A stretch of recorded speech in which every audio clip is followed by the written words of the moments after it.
পিঠে তো অনেক রকম হয়। আমরা বাঙালিরা অনেক ধরনের পিঠে বানাতেও পারি, খেতেও ভালোবাসি। আজকে আমি বানাবো মুগ ডাল দিয়ে মুগ পুলি। Welcome back to my channel শুক্লার রান্নাঘর।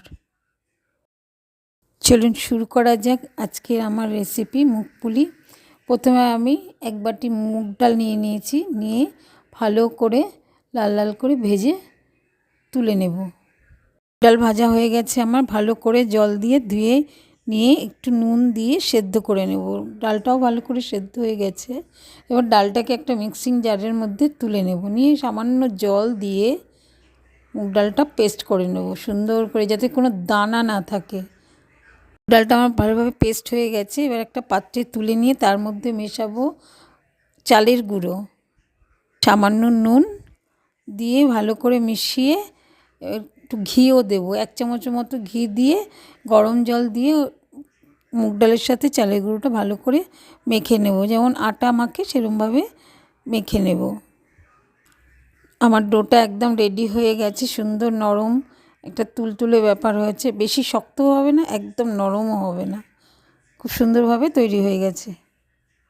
একটা পাত্রে আমি কিছুটা নারকেল কোড়ানো নিয়ে নিয়েছি, তার মধ্যে 1 টুকরো পাটালি গুড় দিয়ে নিলাম, সামান্য নুনও দিয়েছি, আর দেব একটা এলাচ দিয়ে ভালো করে পুর বানিয়ে নেব। গুড় আর নারকেল দিয়ে সুন্দর করে একটা পুর বানিয়ে নিয়েছি।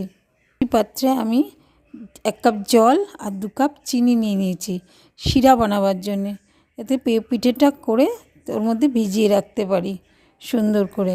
পুরো মুগ ডাল দিয়ে যে ডোটা বানিয়ে রেখেছিলাম সেখান থেকে লেচি কেটে গোল গোল করে নিয়ে তার মধ্যে বাটি রকম শেপ দেবো, বাটির মতো করে বেশ সুন্দর করে, চারপাশ থেকে বেশি মোটাও না বেশি পাতলাও না, বাটির মতো শেপ দিয়ে তার মধ্যে নারকেলের পুরটা 1 চামচ নিয়ে ভরে দেব, দিয়ে মুখগুলো আটকে দেব যাতে বেরিয়ে না আসে ভাজার সময়। সুন্দর করে মুখগুলোকে বন্ধ করে দেব, হাত দিয়ে চেপে চেপে বন্ধ করে দেব। এইভাবে আমি আরও কয়েকটা পুলি পিঠে বানিয়ে নিলাম, একই রকমভাবে পুর ভরে আরও কয়েকটা বানিয়ে নিয়েছি। এরকম করে অনেক কটাই বানিয়েছি। পুলি পিঠেগুলো আমার সব রেডি হয়ে গেছে। কড়াইতে তেল নিয়ে নিয়েছি, একটু সাদা তেল নিয়েছি, রিফাইন্ড অয়েল নিয়ে তেলটাকে ভালো করে গরম করে একটা একটা করে পিঠে আমি ছেড়ে দেবো, দিয়ে ভালো করে লাল লাল করে এপিট ওপিট করে ভেজে নেব সুন্দর করে।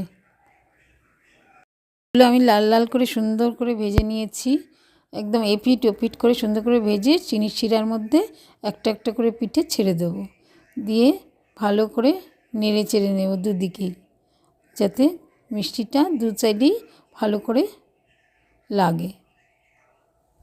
পিঠে একটু মিষ্টি না হলে ভালো লাগে না, একটু মিষ্টি হলেই পিঠের স্বাদটা বাড়ে। এবার পরিবেশন করার জন্য আমাদের পুলি পিঠে একদম রেডি। মুগ পুলি আমি পরিবেশন করে দেবো, একটা প্লেটে আমি সুন্দর করে সাজিয়ে নিচ্ছি পরিবেশন করার জন্য। একটু চিনির শিরাও আমি ছড়িয়ে দিচ্ছি যাতে মিষ্টিটা মুখে লাগে। এভাবে মুগ পুলি বানিয়েও আপনারা খেতে পারেন, খেতে কিন্তু দুর্দান্ত স্বাদের হয়েছিল।